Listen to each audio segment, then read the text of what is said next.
एक आदमी जो हिमालय की बर्फ़ को पानी में बदलने का तरीका ढूंढता है, जो लद्दाख के बच्चों के लिए नए एजुकेशन मॉडल बनाता है और जिसे लाखों लोग फिल्म थ्री इडियट्स के कैरेक्टर फुनसुक वांगडू की इंस्पिरेशन के रूप में जानते हैं। लेकिन आज वही इंसान दिल्ली के जंतर मंतर पर भूख हड़ताल पर बैठा है। क्या हुआ ऐसा कि एक साइंटिस्ट और एजुकेशन रिफॉर्मर को प्रोटेस्ट का रास्ता चुनना पड़ा? क्या ये सिर्फ एक व्यक्ति का आंदोलन है या फिर देश के एजुकेशन सिस्टम, गवर्नेंस और पब्लिक अकाउंटेबिलिटी को लेकर उठे हुए सवालों की आवाज़? इस डॉक्यूमेंट्री में हम किसी पॉलिटिकल साइड को सपोर्ट या अपोज नहीं करेंगे। हम सिर्फ फैक्ट्स, टाइमलाइन और अलग अलग व्यू पॉइंट्स को समझने की कोशिश करेंगे ताकि आप खुद अपनी राय बना सकें। तो शुरू करते हैं सोनम वांगचुक और जंतर मंतर प्रोटेस्ट की पूरी कहानी। किसी भी प्रोटेस्ट को समझने से पहले उस व्यक्ति को समझना ज़रूरी है जो उसका चेहरा बना। सोनम वांगचुक का जन्म लद्दाख के एक छोटे से गांव में हुआ। उस समय लद्दाख में एजुकेशन की फैसिलिटीज़ बहुत लिमिटेड थी। स्कूल की लैंग्वेज और बच्चों की लोकल लैंग्वेज अलग होने की वजह से कई स्टूडेंट्स पढ़ाई में पिछड़ जाते थे। बचपन से ही सोनम वांगचुक ने इस प्रॉब्लम को खुद महसूस किया। इसी एक्सपीरियंस ने उन्हें एजुकेशन को सिर्फ किताबों तक सीमित न रखकर प्रैक्टिकल लर्निंग और लोकल रियलिटीज़ से जोड़ने की सोच दी। इंजीनियरिंग की पढ़ाई के बाद उन्होंने सिर्फ कैरियर बनाने के बजाय एजुकेशन और इनोवेशन के फील्ड में काम करना चुना। इसी सोच से शुरू हुआ students educational and cultural movement of Ladakh. इसका मेन ऑब्जेक्टिव था उन स्टूडेंट्स को एक नया मौका देना जो ट्रेडिशनल एग्ज़ाम सिस्टम में फेल हो जाते थे, लेकिन जिनमें प्रैक्टिकल टैलेंट और क्रिएटिविटी की कमी नहीं थी। यहाँ स्टूडेंट्स सिर्फ क्लासरूम में नहीं पढ़ते, वो खुद बिल्डिंग्स बनाते हैं, सोलर एनर्जी सिस्टम चलाते हैं, ऑर्गेनिक फार्मिंग करते हैं, वाटर कंजर्वेशन सीखते हैं और अपनी लर्निंग को रियल लाइफ प्रॉब्लम से जोड़ते हैं। इस मॉडल ने दुनिया भर का ज्ञान अपनी तरफ खींच लिया। बाद में क्लाइमेट चेंज के खिलाफ उनके आइस स्तूपा प्रोजेक्ट ने भी इंटरनेशनल रिकॉग्निशन हासिल की। आर्टिफिशियल ग्लेशियर्स बनाकर उन्होंने लद्दाख के पानी की कमी को कम करने की एक प्रैक्टिकल टेक्निक दिखाई। इन कामों के लिए सोनम वांगचुक को कई नेशनल और इंटरनेशनल अवार्ड्स मिले। उन्हें रामोन मैग्सेसे अवार्ड से भी सम्मानित किया गया। इसी दौरान लोगों ने उनका नाम फिल्म थ्री इडियट्स के कैरेक्टर फुनसुक वांगडू से जोड़ना शुरू किया। फिल्म के मेकर्स ने अलग अलग रियल लाइफ इनोवेटर्स से प्रेरणा लेने की बात कही थी और वांगचुक का नाम भी उनमें अक्सर लिया जाता है। आज सोनम वांगचुक को बहुत से लोग इनोवेटर, एनवायरमेंटलिस्ट और एजुकेशन रिफॉर्मर के रूप में देखते हैं, लेकिन उनकी पहचान सिर्फ इन्वेंशन तक सीमित नहीं रही। समय के साथ उन्होंने पब्लिक इश्यूज पर भी आवाज़ उठानी शुरू की। जब भी दिल्ली में किसी पीसफुल प्रोटेस्ट की बात होती है, एक नाम बार बार सामने आता है, जंतर मंतर। बहुत से लोग जंतर मंतर को सिर्फ एक हिस्टोरिकल मॉन्यूमेंट के रूप में जानते हैं, लेकिन डेमोक्रेसी के कॉन्टेक्स्ट में इस जगह का एक अलग ही सिग्निफिकेंस है। कई सालों से यहाँ students, teachers, farmers, retired soldiers और अलग अलग सोशल ग्रुप्स अपनी मांगों को शांति से रखते आए हैं। मीडिया की नज़र यहाँ जल्दी पहुँचती है, पब्लिक डिस्कशन शुरू होता है और इसी वजह से जंतर मंतर को अक्सर डेमोक्रेटिक प्रोटेस्ट का एक प्रमुख स्थल माना जाता है। इसी जगह सोनम वांगचुक ने अपनी बात देश के सामने रखने का फैसला किया, लेकिन सवाल ये था, आखिर किस मुद्दे पर और क्यों? हर प्रोटेस्ट के पीछे एक कहानी होती है। इस प्रोटेस्ट के पीछे भी एक बैकग्राउंड था। 2026 में कुछ स्टूडेंट्स और यूथ ग्रुप्स ने कॉम्पिटिटिव एग्जामिनेशन से जुड़ी इर्रेगुलरिटीज, ट्रांसपेरेंसी और अकाउंटेबिलिटी को लेकर अपनी चिंता व्यक्त की। प्रोटेस्ट करने वाले लोगों का कहना था कि एग्जामिनेशन प्रोसेस में सुधार की ज़रूरत है और जिम्मेदारी तय होनी चाहिए। इन आरोपों पर संबंधित अथॉरिटीज़ का अपना पक्ष भी रहा और कुछ मामले जांच या कानूनी प्रक्रिया के दायरे में आए। इन दौरान सोनम वांगचुक ने इस मूवमेंट के प्रति अपना समर्थन व्यक्त किया। उन्होंने कहा कि एजुकेशन सिर्फ डिग्री का नाम नहीं है, एजुकेशन का मतलब है ट्रस्ट। अगर स्टूडेंट को एग्ज़ाम सिस्टम पर ही भरोसा ना रहे तो उसका असर सिर्फ एक रिज़ल्ट पर नहीं बल्कि पूरी जनरेशन के कॉन्फिडेंस पर पड़ सकता है। इसी संदर्भ में उन्होंने जंतर मंतर पर शांतिपूर्ण धारणा और बाद में भूख हड़ताल शुरू की। उनके सपोर्टर्स का मानना था कि इस आंदोलन का उद्देश्य एजुकेशन सिस्टम में ट्रांसपेरेंसी और अकाउंटेबिलिटी पर ध्यान खींचना था। दूसरी तरफ अथॉरिटीज़ ने भी अपना पक्ष रखा और कहा कि कानूनी और प्रशासनिक प्रक्रिया के तहत उचित कदम उठाए जा रहे हैं। इसी वजह से ये प्रोटेस्ट धीरे धीरे नेशनल हेडलाइंस का हिस्सा बन गया। सोशल मीडिया पर हैशटैग सोनम वांगचुक ट्रेंड करने लगा। स्टूडेंट्स, टीचर्स, एनवायरमेंटल ग्रुप्स और आम नागरिकों ने अलग अलग तरीकों से अपनी प्रतिक्रियाएं देनी शुरू की। कुछ लोगों ने इस मूवमेंट को एक ज़रूरी आवाज़ बताया, कुछ ने प्रोटेस्ट के तरीकों पर सवाल उठाए और कुछ ने मांगों की व्यवहारिकता पर चर्चा की। एक बात साफ थी, ये मुद्दा सिर्फ एक व्यक्ति का नहीं था, ये देश भर में एजुकेशन, अकाउंटेबिलिटी और पब्लिक डायलॉग पर एक बड़ी बहस का हिस्सा बन चुका था। अब तक हमने समझा कि सोनम वांगचुक कौन है, उनका काम क्या कर रहा है और किस बैकग्राउंड में जंतर मंतर प्रोटेस्ट शुरू हुआ। लेकिन असली कहानी अब शुरू होती है, कैसे एक पीसफुल प्रोटेस्ट धीरे धीरे देश भर की चर्चा बन गया। भूख हड़ताल कितनी लंबी चली, पब्लिक रिएक्शन कैसा रहा और अथॉरिटीज़ ने इस पर क्या रिस्पॉन्स दिया, ये सब हम देखेंगे पार्ट 2 में। कभी कभी एक प्रोटेस्ट सिर्फ एक जगह तक सीमित नहीं रहता, वो धीरे धीरे पूरे देश की चर्चा बन जाता है। सोनम वांगचुक का जंतर मंतर प्रोटेस्ट भी कुछ ऐसा ही था। जब सोनम वांगचुक ने दिल्ली के जंतर मंतर पर अपना शांतिपूर्ण धारणा शुरू किया, तब शायद बहुत कम लोग ने सोचा होगा कि आने वाले कुछ हफ्तों में ये मूवमेंट नेशनल हेडलाइंस का हिस्सा बन जाएगा। शुरुआत में प्रोटेस्ट का माहौल शांत था। कुछ स्टूडेंट्स, कुछ टीचर्स, कुछ एनवायरमेंटल एक्टिविस्ट और कुछ आम नागरिक उनके साथ बैठकर अपना समर्थन दिखा रहे थे। हर दिन मीडिया के कैमरास वहां पहुंचने लगे, सोशल मीडिया पर वीडियोस वायरल होने लगे और धीरे धीरे लोगों की नज़र इस मूवमेंट पर टिकने लगी। रिपोर्टर्स के मुताबिक प्रोटेस्ट के पहले कुछ दिन में सोनम वांगचुक ने अपनी बात शांतिपूर्ण तरीके से रखी। उन्होंने बार बार कहा कि उनका उद्देश्य किसी व्यक्ति को टारगेट करना नहीं, बल्कि एजुकेशन सिस्टम में अकाउंटेबिलिटी और ट्रांसपेरेंसी की मांग उठाना है। सपोर्टर्स के हिसाब से प्रोटेस्ट का फोकस था कि एजुकेशन से जुड़े हुए सवालों पर सरकार और जिम्मेदार संस्थाओं का ध्यान जाए। इस दौरान जंतर मंतर पर रोज़ लोग आने लगे।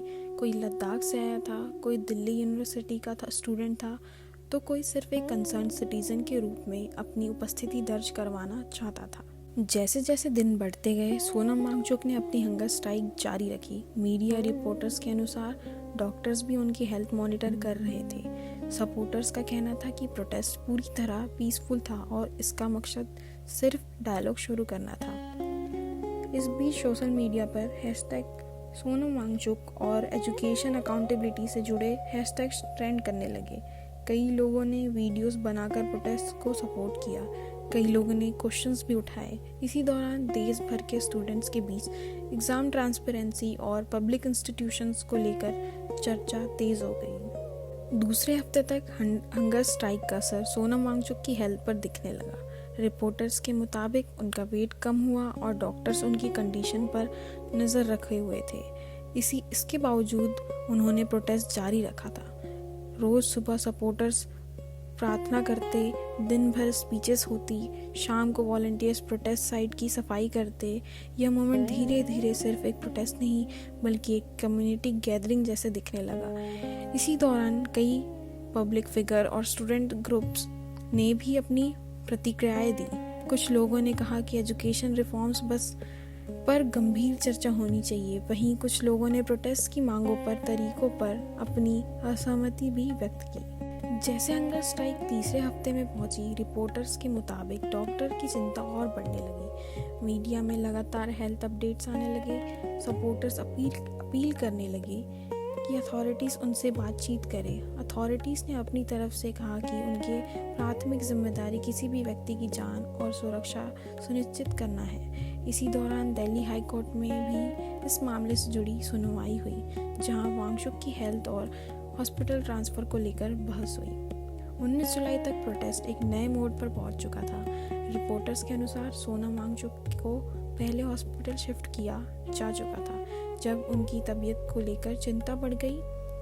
इसी दिन भी उनके सपोर्टर्स जंतर मंतर के आसपास और अन्य जगहों पर इकट्ठा हुए और मूवमेंट जारी रखने की बात कही। कुछ सपोर्टर्स ने इसे डेमोक्रेसी में पीसफुल प्रोटेस्ट का हिस्सा बताया। अथॉरिटीज़ ने कहा कि मेडिकल इंटरवेंशन उनकी सेहत की रक्षा के लिए किया गया था। इसी दिन कई राज्यों में सॉलिडारिटी इवेंट्स और सपोर्ट डेमोन्स्ट्रेशंस की खबरें सामने आई, जबकि मूवमेंट के ऑर्गेनाइजर ने अगले दिन के लिए चलो सांसद मार्च की तैयारी की बात की। एक बात स्पष्ट थी, अब ये मूवमेंट सिर्फ जंतर मंतर तक सीमित नहीं था। ये टेलीविजन डिबेट, न्यूज़पेपर हेडलाइंस और सोशल मीडिया डिस्कशन का एक बड़ा विषय बन चुका था। हर तरफ एक ही सवाल पूछा जा रहा था, आगे क्या होगा। हर प्रोटेस्ट सिर्फ स्लोगन से नहीं बनता, उस जगह का माहौल भी उसकी एक कहानी का हिस्सा होता है। तो सबसे पहले आपको दिखे तिरंगे, हाथों में प्ले कार्ड्स, मीडिया के कैमरास और अलग अलग राज्यों से आए लोग। यहाँ कोई पॉलिटिकल रैली जैसा शोर नहीं था, बल्कि लोग छोटे छोटे ग्रुप्स में बैठकर बात कर रहे थे। कुछ कॉन्स्टिट्यूशंस की कॉपी लेकर आए थे, कुछ स्टूडेंट्स अपने एग्ज़ाम एक्सपीरियंस शेयर कर रहे थे, कुछ वॉलंटियर्स पानी बांट रहे थे और कुछ लोग सिर्फ चुपचाप बैठकर सोनम वांगचुक की हेल्थ के लिए प्रार्थना कर रहे थे। दिन भर स्पीचेस होती, शाम को मसाल या कैंडल सॉलिडरिटी इवेंट्स की तस्वीरें सामने आती और हर दिन नए लोग इस मूवमेंट को देखने और समझने के लिए पहुंचते। इस प्रोटेस्ट की सबसे अलग बात ये थी कि इसमें सिर्फ एक इशू पर बात नहीं हो रही थी। एजुकेशन, ट्रांसपेरेंसी, पब्लिक अकाउंटेबिलिटी और पीसफुल डेमोक्रेटिक प्रोटेस्ट, ये सब एक जगह पर डिस्कशन का हिस्सा बन गए थे। आज के दौर में सिर्फ सड़कों पर ही प्रोटेस्ट नहीं होता, सोशल मीडिया भी एक बैटलफील्ड बन चुका है। जब जंतर मंतर से वीडियो अपलोड होने लगे तो कुछ ही घंटों में लाखों लोग उन्हें देखने लगे। Instagram reels, YouTube shorts, Twitter, Facebook, हर प्लेटफॉर्म पर सोनम वांगचुक की हंगर स्ट्राइक पर डिस्कशन शुरू हो गए। कुछ क्रिएटर्स उनके स्पीचेस एक्सप्लेन कर रहे थे, कुछ जर्नलिस्ट ग्राउंड रिपोर्ट्स दिखा रहे थे और कुछ यूजर्स सिर्फ एक सवाल पूछ रहे थे, क्या किसी देश में स्टूडेंट्स के कंसर्न को इस तरह उठाना ज़रूरी हो जाता है।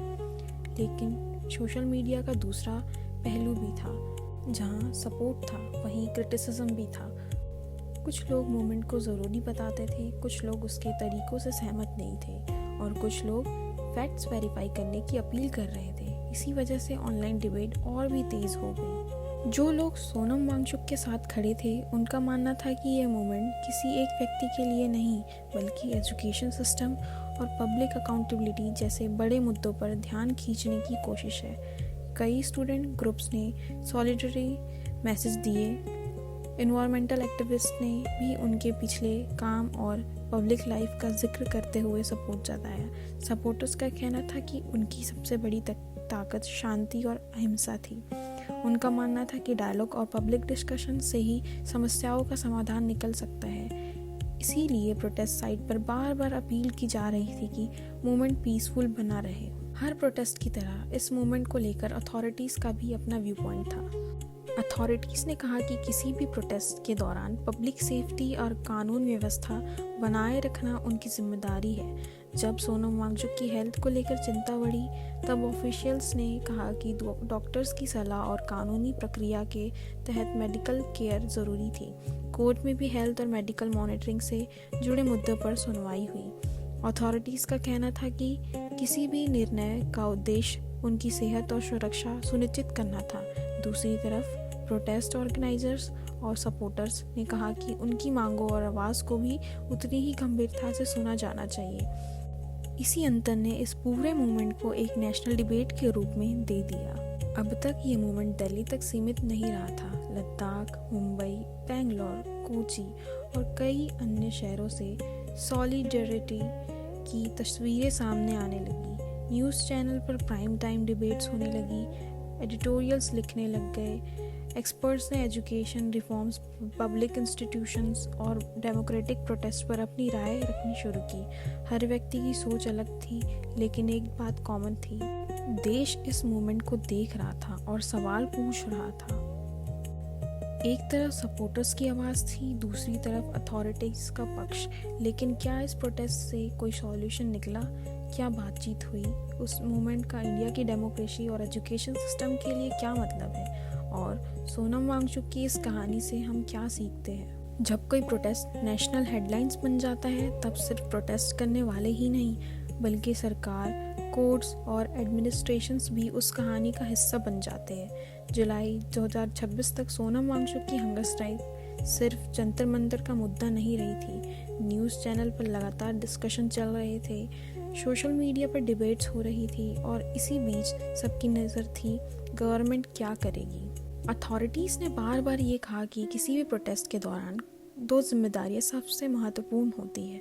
पहली, लोकतांत्रिक तरीके से अपनी बात रखने का अधिकार। दूसरी, पब्लिक सेफ्टी और कानून व्यवस्था बनाए रखना। जब सोनम वांगचुक की तबीयत को लेकर रिपोर्ट्स आनी शुरू हुई, तब ऑफिशियल्स ने कहा कि डॉक्टर्स की सलाह और कानूनी प्रक्रिया के अनुसार उनकी मेडिकल कंडीशंस पर नज़र रखी जा रही है। बाद में जब उन्हें हॉस्पिटल ले जाया गया, अथॉरिटीज़ का कहना था कि ये कदम उनकी हेल्थ को ध्यान में रखकर उठाया गया था, ना कि प्रोटेस्ट के मूडे पर कोई टिप्पणी करने के लिए। मीडिया रिपोर्ट्स के मुताबिक सरकार ने कोर्ट को भी बताया कि मेडिकल इंटरवेंशन डॉक्टर की एडवाइस के हिसाब से किया गया। इस पूरे मामले का एक कानूनी पहलू भी था। जब सोनम वांगचुक की हेल्थ और हॉस्पिटलाइजेशन को लेकर सवाल उठने लगे, तब दिल्ली हाई कोर्ट में इस मामले पर सुनवाई हुई। कोर्ट के सामने मुख्य मुद्दा प्रोटेस्ट की मांगों का फैसला करना नहीं था, बल्कि ये देखना था कि उनकी सेहत और मेडिकल केयर का ध्यान किसी तरह रखा जा रहा है। रिपोर्ट्स के अनुसार सेंटर ने कोर्ट को बताया कि ज़रूरत पड़ने पर डॉक्टर्स की रिकमेंडेशन के मुताबिक मेडिकल केयर दी जाएगी। कोर्ट ने भी हेल्थ अपडेट्स और मेडिकल मॉनिटरिंग को महत्व दिया।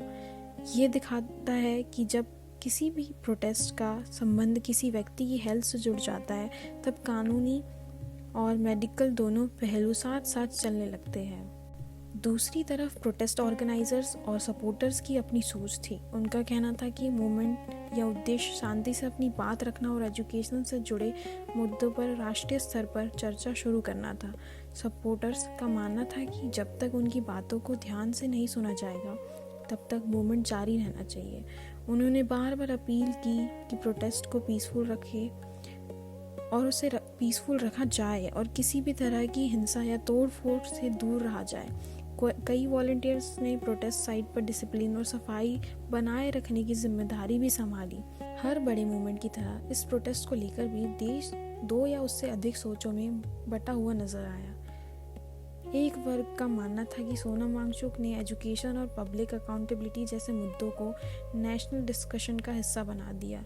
उनके हिसाब से पीसफुल प्रोटेस्ट डेमोक्रेसी का महत्वपूर्ण अधिकार है, और जब लोग शांति से अपनी बात रखते हैं तो उनकी आवाज़ को ध्यान से सुना जाना चाहिए। दूसरा, कुछ लोगों ने कहा कि प्रोटेस्ट के मुद्दों पर चर्चा ज़रूर होनी चाहिए, लेकिन हंगर स्ट्राइक जैसे तरीकों पर अलग अलग राय हो सकती है। कुछ ने ये भी कहा कि इंस्टीट्यूशन को अपनी प्रक्रिया के मुताबिक काम करने का समय दिया जाना चाहिए, इसलिए उनके लिए कानूनी प्रक्रिया और ऑफिशियल इन्वेस्टिगेशन भी उतनी ही महत्वपूर्ण थी। एक तीसरा ग्रुप भी था जो न पूरी तरह सपोर्ट में था, न पूरी तरह अपोजिशन में। ये लोग सिर्फ फैक्ट समझना चाहते थे। उनके लिए सबसे बड़ा सवाल था, क्या इस मूवमेंट से कोई पॉजिटिव रिफॉर्म निकलेगा? और शायद यही सवाल इस पूरे प्रोटेस्ट का सबसे महत्वपूर्ण पहलू बन गया। मीडिया ने भी इस मूवमेंट को अलग अलग तरीकों से कवर किया। कुछ चैनल्स ग्राउंड रिपोर्ट्स दिखा रहे थे, कुछ डिबेट ऑर्गेनाइज कर रहे थे, इंडिपेंडेंट जर्नलिस्ट प्रोटेस्ट साइट से लाइव अपडेट दे रहे थे, सोशल मीडिया क्रिएटर्स अपनी एनालिसिस वीडियो बना रहे थे। लेकिन इसी के साथ मिस इन्फॉर्मेशन का रिस्क भी बढ़ गया। कई वायरल पोस्ट बिना वेरिफिकेशन के शेयर होने लगे, इसलिए एक्सपर्ट्स बार बार ये सलाह देते रहे कि किसी भी वायरल क्लेम पर भरोसा करने से पहले उसकी ऑफिशियल या क्रेडिबल न्यूज़ सोर्सेस से पुष्टि कर लें। हर प्रोटेस्ट का एक अंत ज़रूर होता है, लेकिन हर मोमेंट का असर उसके ख़त्म होने के बाद भी काफ़ी देर तक महसूस किया जा सकता है। 19 जुलाई 2026 के बाद देश भर में एक ही सवाल पूछा जा रहा था, अब आगे क्या? क्या गवर्नमेंट और प्रोटेस्ट ऑर्गेनाइजर्स के बीच बातचीत होगी? क्या स्टूडेंट और एजुकेशन से जुड़े मुद्दों पर कोई नई पॉलिसी या रिफॉर्म देखने को मिलेंगे, या फिर ये मूवमेंट सिर्फ एक और न्यूज़ हेडलाइन बनकर रह जाएगा? इन सवालों का उस समय कोई सीधा जवाब नहीं था, लेकिन इतना ज़रूर था कि सोनम वांगचुक की हंगर स्ट्राइक ने एक नेशनल कन्वर्सेशन शुरू कर दी थी। अब बात सिर्फ एक प्रोटेस्ट की नहीं थी, बात थी भरोसे की, बात थी इंस्टीट्यूशन पर पब्लिक कॉन्फिडेंस की, और बात थी इस बात की कि जब लोगों को लगता है कि उनकी आवाज़ नहीं सुनी जा रही, तब डेमोक्रेसी में अपनी बात रखने के कौन कौन से तरीके उपलब्ध होते हैं। इंडिया दुनिया की सबसे बड़ी डेमोक्रेसी है, और डेमोक्रेसी की सबसे बड़ी ताकत सिर्फ इलेक्शंस नहीं होते, उसकी ताकत होती है क्वेश्चंस पूछना, पब्लिक डिबेट, पीसफुल प्रोटेस्ट और इंस्टीट्यूशंस के माध्यम से सॉल्यूशन ढूंढना। इसलिए इस मूवमेंट को कई लोग सिर्फ सोनम वांगचुक का प्रोटेस्ट नहीं, बल्कि एक लार्ज डिस्कशन के रूप में देख रहे थे। एक डिस्कशन एजुकेशन के फ्यूचर पर, ट्रांसपेरेंसी पर, अकाउंटेबिलिटी पर और पब्लिक ट्रस्ट पर। चाहे कोई इस मूवमेंट से सहमत हो या असहमत, एक बात स्पष्ट है, इसने लाखों लोगों को एजुकेशन सिस्टम और डेमोक्रेटिक प्रोसेस के बारे में सोचने पर मजबूर किया। किसी भी डॉक्यूमेंट्री का उद्देश्य फैसला सुनाना नहीं होता, बल्कि फैक्ट्स और अलग अलग व्यू पॉइंट्स को सामने रखना होता है। इस पूरी कहानी में हमने 3 चीज़ें देखे। पहली, एक एजुकेशन रिफॉर्मर और इनोवेटर जिन्होंने अपनी बात शांतिपूर्ण तरीके से रखने का फैसला किया।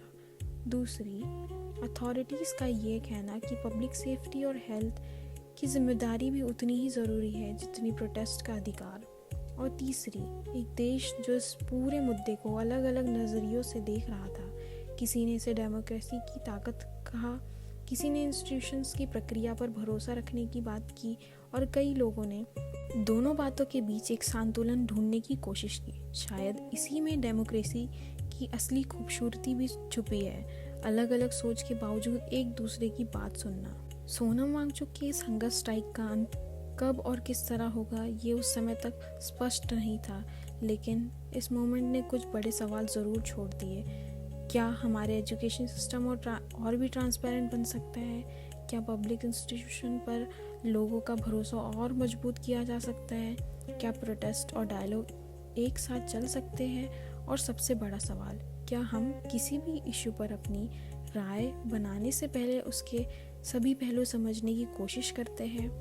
हो सकता है इन सवालों के जवाब हर व्यक्ति के लिए अलग हो, लेकिन डेमोक्रेसी पर सवाल पूछना भी उतना ही ज़रूरी है जितना ढूंढना। इसीलिए किसी भी मूवमेंट को सिर्फ हेडलाइन से नहीं, बल्कि उसके कॉन्टेक्स्ट, उसके फैक्ट्स और उसके अलग अलग पर्सपेक्टिव से समझना चाहिए। शायद वही एक इन्फॉर्म्ड सिटीज़न की पहचान है।